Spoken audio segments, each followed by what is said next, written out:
Hello everyone, नमस्कार दोस्तों। कैसे हैं आप सभी लोग? आई होप आप सभी बहुत अच्छे होंगे और अच्छे से अपनी पढ़ाई कर रहे होंगे। मैं शशांक स्वागत करता हूं आप सभी का brain booster reasoning by Shash YouTube channel पर। और जैसा कि आप सभी को पता है, डेली मॉर्निंग अपने 11 बजे जो क्लास होती है, 11 AM जो क्लास होती है, उसमें हम लोग करते हैं स्कोर बूस्टर क्वेश्चंस की प्रैक्टिस। स्कोर बूस्टर से मेरा मतलब है miscellaneous questions like logs, inequality, blood relation, direction distance, इस तरीके से। ये हम टारगेट कर रहे हैं आरआरबीपी और क्लर्क एग्जाम को, और आज अपना है 12वां नंबर का सेट जिसमें हम लोग 20 क्वेश्चंस और देखेंगे। तो ओवरऑल 240 मिसलेनियस क्वेश्चंस की प्रैक्टिस हमारी हो जाएगी। ये टेलीग्राम चैनल ज्वाइन कर लेना for the updates, notifications, PDF, resources related to RRB, PO and clerk examination. Session को एक बार सभी लोग आप लोग प्लीज लाइक कीजिएगा, शेयर कीजिएगा, और चैनल पर नए हो तो चैनल को सब्सक्राइब कर लीजिएगा। ये 2-3 काम आप लोग प्लीज करिएगा, ये बहुत बेनिफिशियल रहेंगे दोनों तरफ से। आज हम करेंगे सिलॉग्स। 5 सिलॉग्स मतलब 12 पंजे 60, 60 सिलॉग्स हो जाएंगे। 5 इनइक्वालिटी, 60 इनइक्वालिटी क्वेश्चन हो जाएंगे। ब्लड रिलेशन के अपने 12 सेट हो जाएंगे, 12 दूनी 24 क्वेश्चन, इसके भी 24 क्वेश्चन। ऑर्डर रैंकिंग अपना बीच बीच में करते रहते हैं, चाइनीज कोडिंग के साथ साथ कभी अल्फा न्यूमेरिक। तो इस तरीके से हम लोग आज करने वाले हैं सेशन को।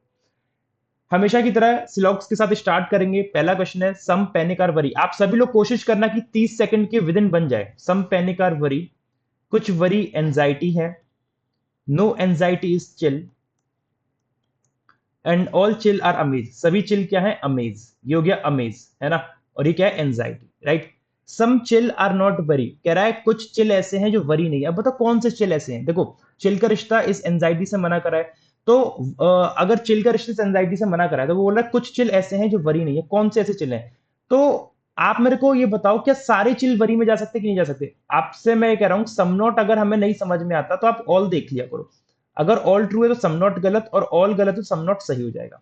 तो बोल रहा है कुछ चिल वरी नहीं है। मैंने कहा यार मुझे समझ में नहीं आ रहा कौन से चिल वरी नहीं है। मैंने कहा सारे चिल को वरी में लेता हूं, तो सारे चिल वरी में आ सकते हैं और सारे अमेज भी वरी में आ सकते हैं। चिल का इससे ही तो मना है, और वरी के इतने पार्ट से मना है, तो सारे चिल वरी में आ सकते हैं। और जब ऑल आ सकते हैं तो सम नॉट क्या हो गया? गलत। लेकिन अगर आपको ये ऐसे दिया होता कि सम डब्ल्यू आर नॉट सी, कुछ डब्ल्यू सी नहीं है, तो ये आपकी बात सही हो जाती। आपकी बात सही होती। क्यों? क्योंकि ये वाले जो डब्ल्यू हैं, ये वाले जो डब्ल्यू हैं जो ए एन के साथ शेयर है, एंजाइटी के साथ, ये वाले वरी जो है चिल नहीं होंगे, क्योंकि ये दो लोगों का पार्ट है, वरी का भी और एंजाइटी का। क्लियर हो गई बात? अब बोल रहा है फ्यू एंजाइटी और अमेज, कुछ एंजाइटी अमेज है। डायरेक्टली दिख तो नहीं रहे। फ्यू का मतलब होता है सम, याद रखना, तो ये भी गलत है।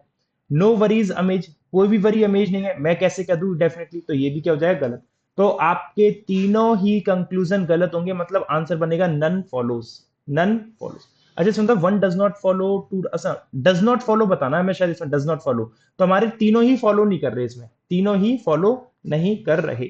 ठीक है, आगे देखते हैं। अच्छा, इसमें भी डज नॉट फॉलो बताना है, कौन सा कंक्लूजन डज नॉट फॉलो है। ठीक है, चलो। Only a few magic are smooth, केवल कुछ ही मैजिक क्या है? स्मूथ है। ईच स्मूथ, ईच का मतलब होता है ऑल, याद रखना। ईच का मतलब होता है ऑल, मतलब सभी। तो सभी स्मूथ क्या है? ट्रिक्स। तो सभी स्मूथ क्या हो गए? Trick. Some tricks are super, कुछ ट्रिक्स क्या है? सुपर। और नो सुपर इज बोल्ड, कोई भी सुपर क्या नहीं है? बोल्ड नहीं है। ठीक है।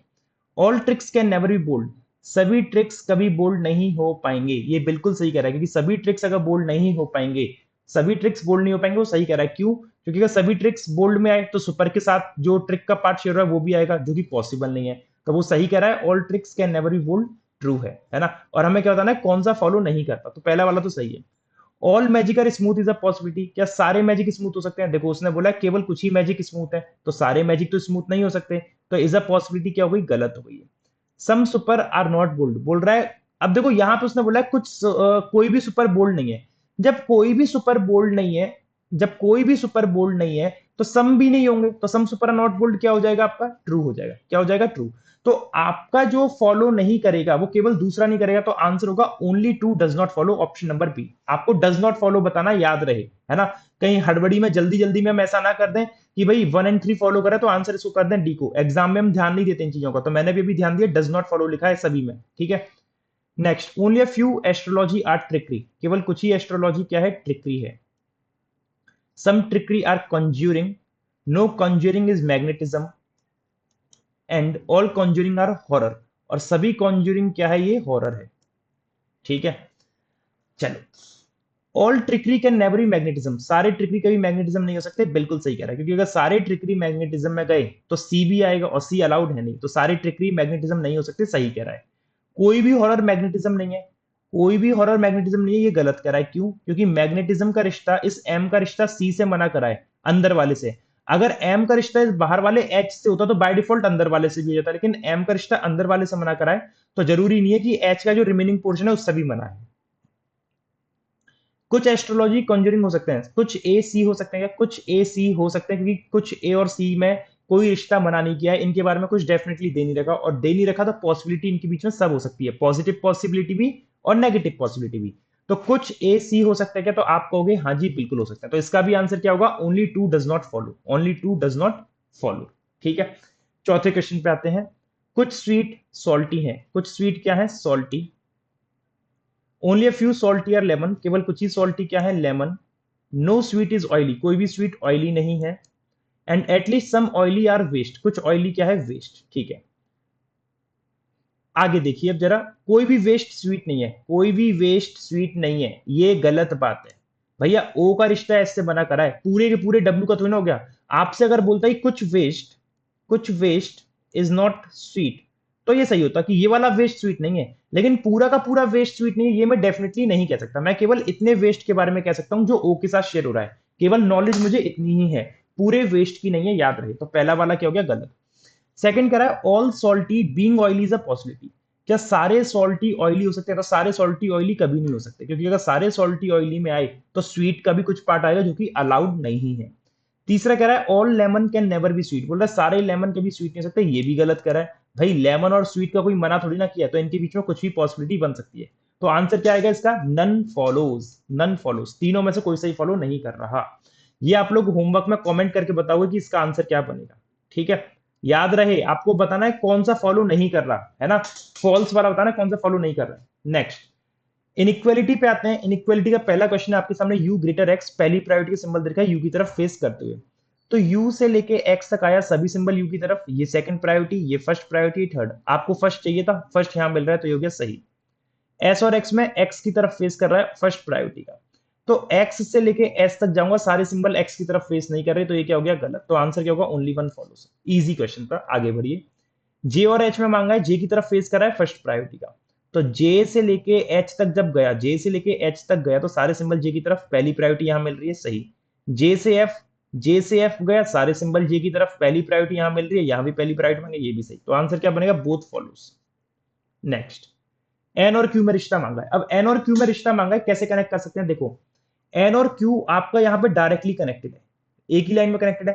पहली प्रायोरिटी का मांगा एन की तरफ, और यहाँ पे पहली प्रायोरिटी मिल रही है, पहला सही हो गया। एन और जे, एन और जे कैसे कनेक्ट होगा? एन और जे कनेक्ट होगा मेरे भाई, देखो कैसे कनेक्ट होगा, एन से जी और जी से जे, लेकिन जी की तरफ तो फेस ही नहीं कर रहा है, तो ये तो वैसे ही गलत। तो आंसर क्या बनेगा? Only one follows. आगे आ जाओ। के greater than equal Z, second priority का मांगा है के की तरफ फेस करते हुए, तो के की तरफ फेस करते हुए ये तो कर नहीं रहा, तो यहां से देखना बेकार है, ये कर रहा है लेकिन ये फर्स्ट प्रायोरिटी का है, और के कहीं और है नहीं, और सेकंड प्रायोरिटी तभी फुलफिल होती है जब फर्स्ट प्रायोरिटी मौजूद ना हो, लेकिन यहाँ तो फर्स्ट प्रायोरिटी पहले ही मिल गई, तो ये तो वैसे ही गलत, हटा दो। एन ग्रेटर देन इक्वल आई, ये सेकंड प्रायोरिटी का है, अब एन की तरफ फेस देखो ये कर रहा है, अब एन से आई में कैसे आ सकता हूं? एन से जेड और जेड से आई, लेकिन ये आई की तरफ फेस कर रहा है, और मुझे चाहिए था जेड की तरफ फेस करते हुए, और तो ये भी क्या हो गया? गलत। तो दोनों ही क्या हो गए आपके? गलत हो गए, तो आंसर बनेगा नन फॉलोस। नेक्स्ट, ये आप लोग होमवर्क में कमेंट करके बताना कि इसका आंसर क्या बनेगा। ठीक है, आगे आ जाओ। ब्लड रिलेशन के क्वेश्चन पे देखते हैं कि ब्लड रिलेशन के क्वेश्चन में हमें क्या करना है। ठीक है, इंग्लिश हिंदी दोनों में दे रखा है। क्वेश्चन बोल रहा है a family consist of 9 members and 3 married couple, 3 married couple है और 9 मेंबर है। ईदर बोथ द पेरेंट्स और none of the parents are live, या तो दोनों ही जीवित है या कोई भी जीवित नहीं है। ठीक है, एन इज द पिता ऑफ एल स्पाउस, एल का कोई एक स्पाउस होगा, उसका पिता कौन है? एन। तो एन पिता है एल के स्पाउस का, तो एल का स्पाउस उसका पिता कौन है? एन, और प्लस मतलब मेल को मैं डिनोट करता हूं। ठीक है, G is the only son of K, G एकमात्र बेटा है के का, जी एकमात्र बेटा है के का। ठीक है, एन हैज 3 किड्स, एन के 3 बच्चे, तो एक बच्चा ये गया, 2 और 3, 1 2 3, 3 बच्चे हो गए एन के। अब उसने कहा था कि इधर बोथ द पेरेंट्स और none of the parents are alive, तो मतलब एन की एक वो भी आएगी वाइफ, है ना। तो 9 मेंबर में से 1 2 3 4 5 6, 6 कनेक्ट हो गए।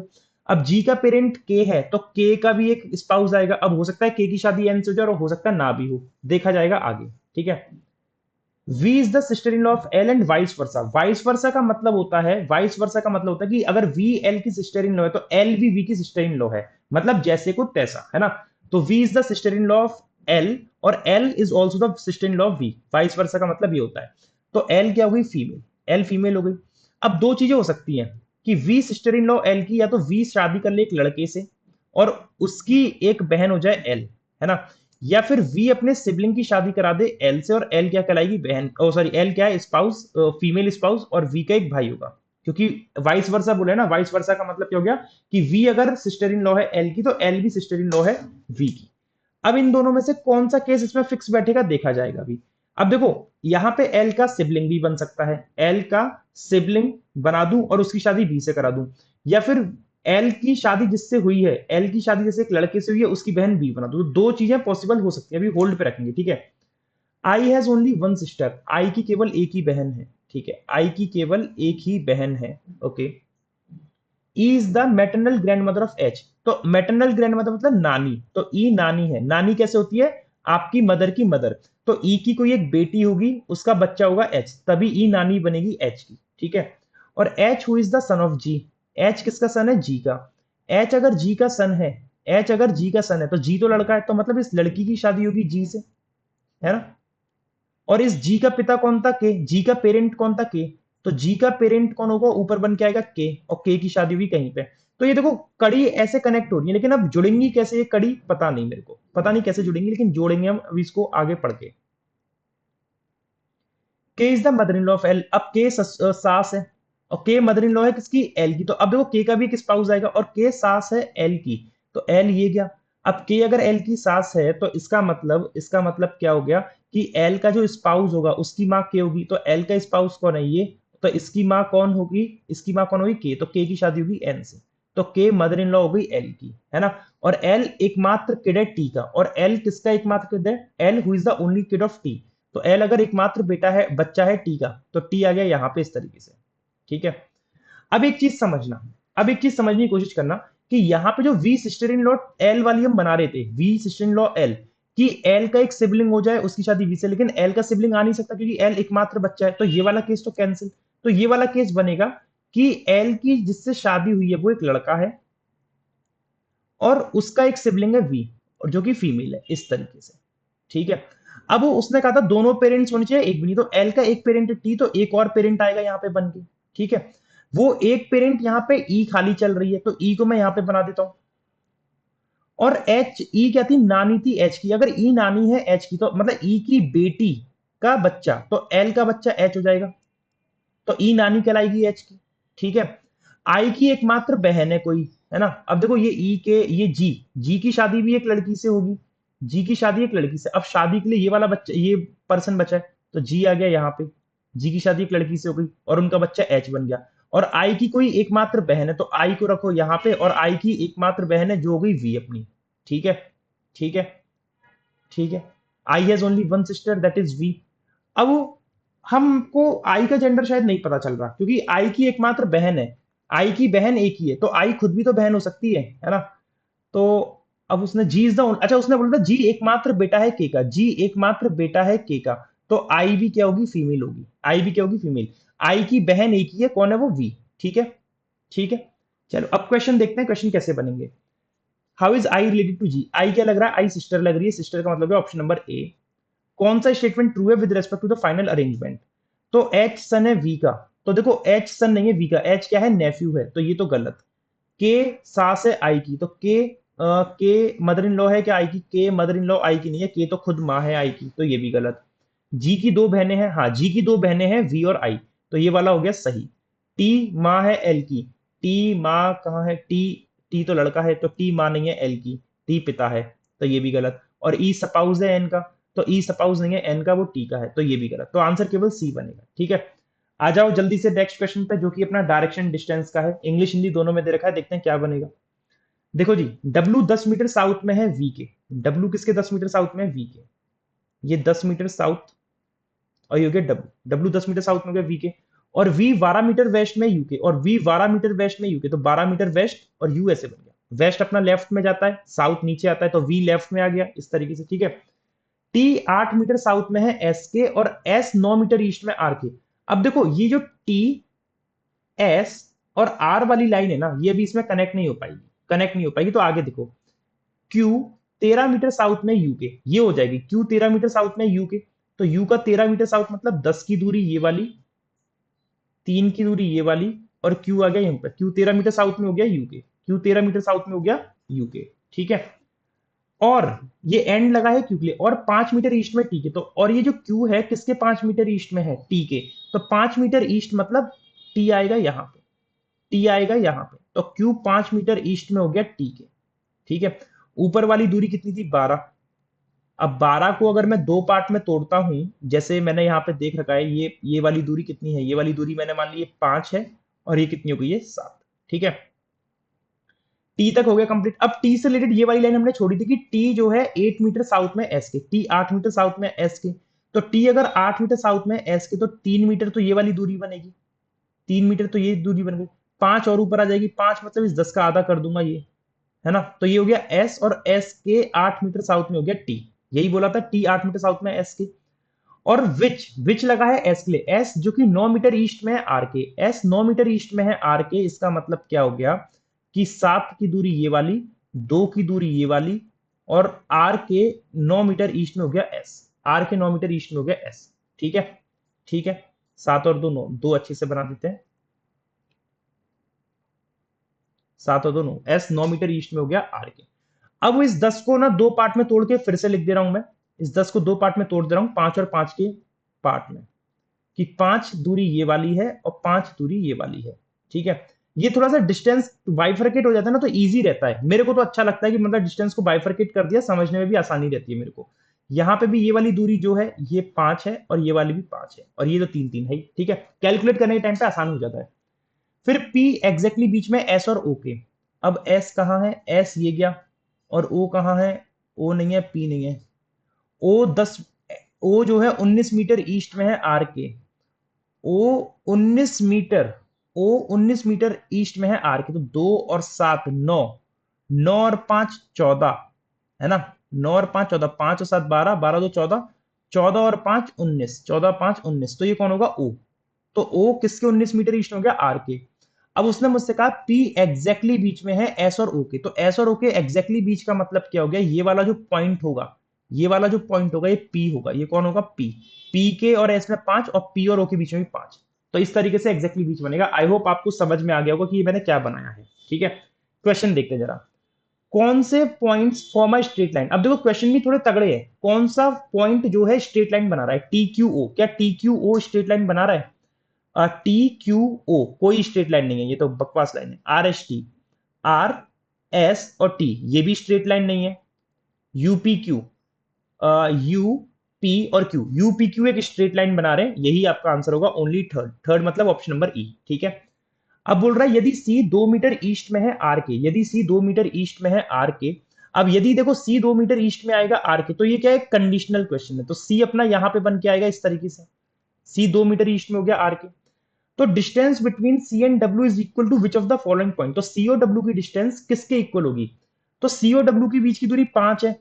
तो 5 दूरी अब किसके इक्वल होगी, अब 5 दूरी जैसे सी डब्ल्यू में 5 है, तो वी सी में भी 5 है।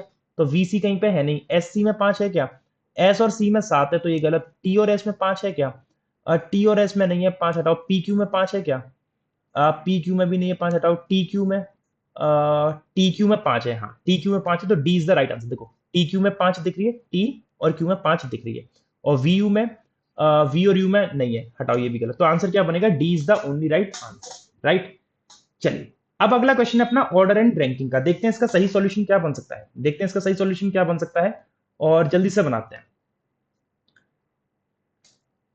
बोला गया है 7% ऑफ डिफरेंट वेट, सभी 7 लोग हैं, सबका अलग अलग वेट है। 7% ऑफ डिफरेंट वेट मतलब 1 2 3 4 5 6 और 7। ठीक है,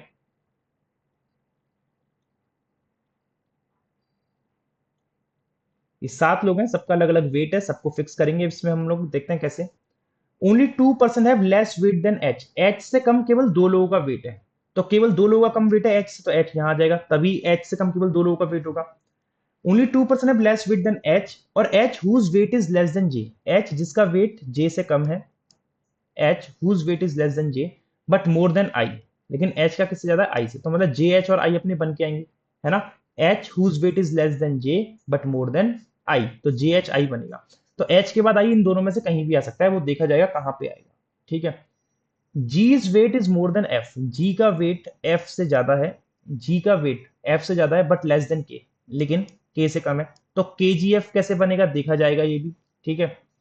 E's weight is less than H, E का एच से कम है, E's weight is less than H but not the least, least का मतलब सबसे कम नहीं है, तो एच से कम मतलब ई यहां पे आएगा और एच के बाद आई यहां पे आएगा, ये चीज हो गई।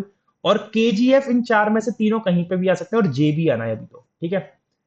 Only 1% weight is between E and F, E और एफ के बीच में केवल एक ही का वेट आएगा, तो एफ अपना कंफर्म यहां पे हो गया, एफ यहां हो गया। अब एफ यहां हो गया, अब के जी और जे, इन तीन में से के जी और जे आने हैं, कैसे आएंगे देखा जाएगा।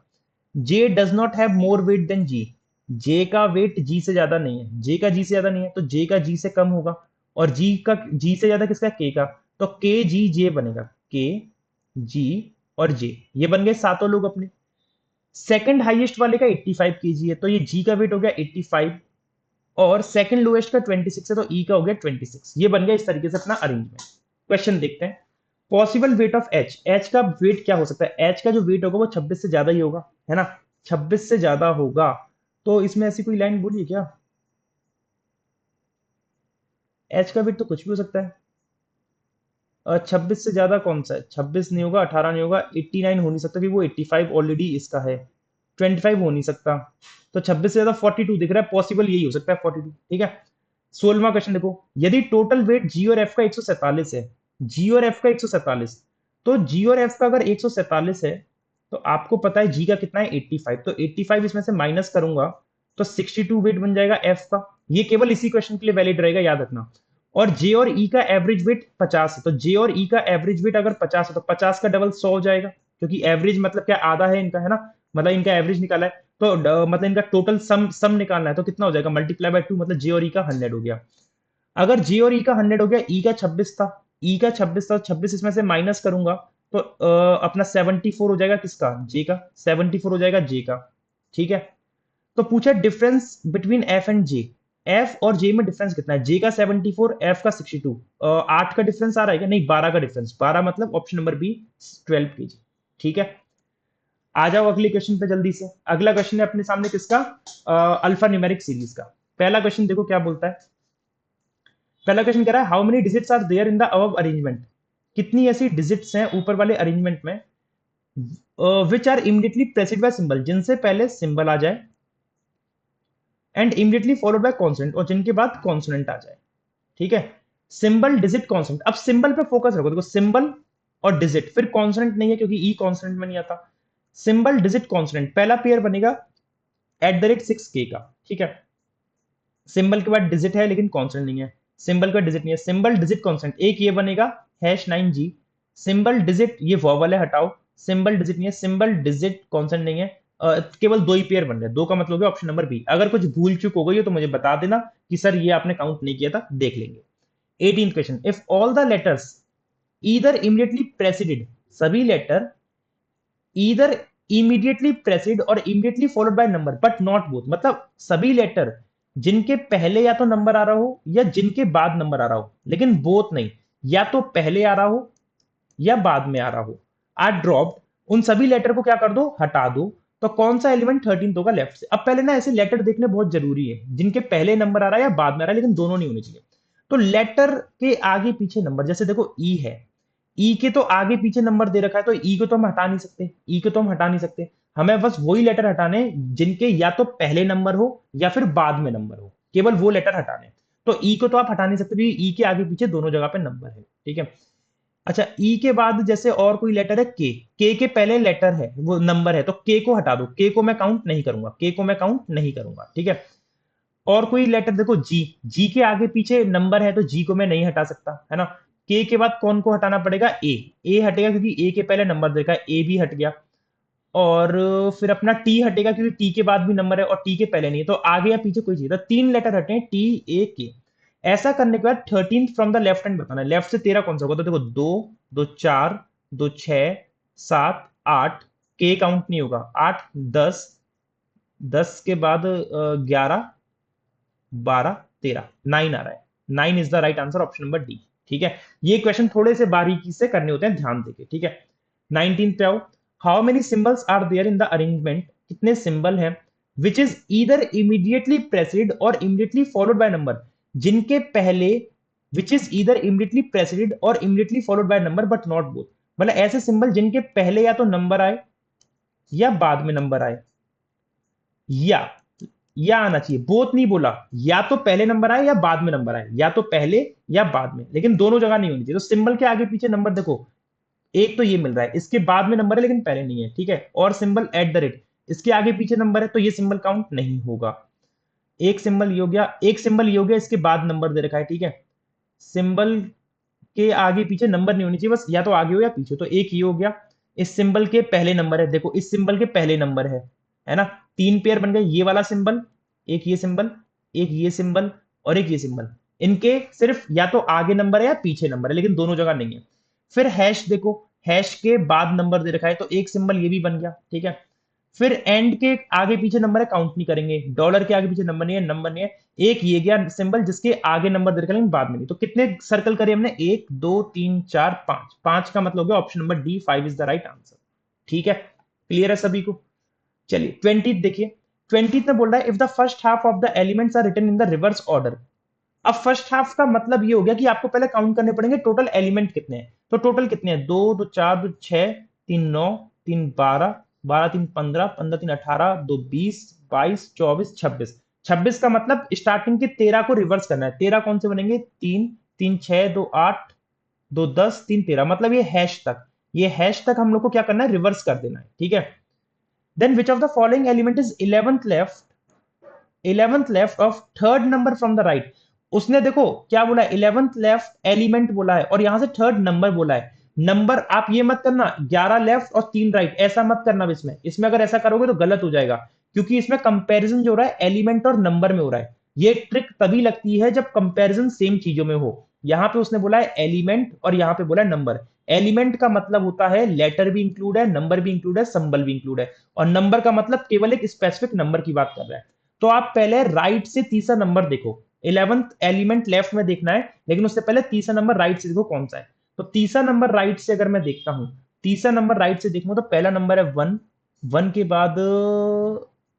बाद 8 और 3, तो तीसरा नंबर राइट से कौन सा है, 4 है ना। इस 4 के मुझे 11 लेफ्ट जाना है, 4 के 11 लेफ्ट जाना है, तो पहला लेफ्ट जी, दूसरा लेफ्ट 9, दूसरा लेफ्ट 9। अब 2 के बाद तीसरा ये काउंट होगा क्योंकि ये रिवर्स हो चुका है डब्ल्यू से लेके हैश तक रिवर्स हो चुके हैं। ठीक है, तो 2 तो यहां तक काउंट हो गए, 2 के बाद 3 4 5 6 7 8 9 10 11, 11 क्या बनेगा, के। ये क्या हो गया यार, गलत हो गया क्या, first half of the element are reversed in order after the, okay, sorry, if the first half of the elements are written in reverse order after the second half in the same order, ओहो समस्या हो गई। देखो हमने question गलत पढ़ लिया, question मतलब करा सही है लेकिन थोड़ी सी गलती ये हो गई है हमसे, थोड़ी सी गलती ये हो गई है हमसे। उसमें बोला फर्स्ट हाफ जो है are written in reverse order, मतलब जो पहला है डब्ल्यू से लेके जो हैश तक है उनको रिवर्स ऑर्डर में लिख दिया जाए आफ्टर द सेकंड हाफ, मतलब ये डब्ल्यू से लेके हैश तक की जो एलिमेंट है ना, इनको 9 से लेके जो यू तक के एलिमेंट है, यू के बाद से लिखना है, यू के बाद से लिखना है, यू के बाद से कुछ ऐसे लिखना है कि सबसे पहले आएगा हैश, हैश के बाद आएगा ग्रेटर एंड सो ऑन, इस तरीके से लिखना है ना।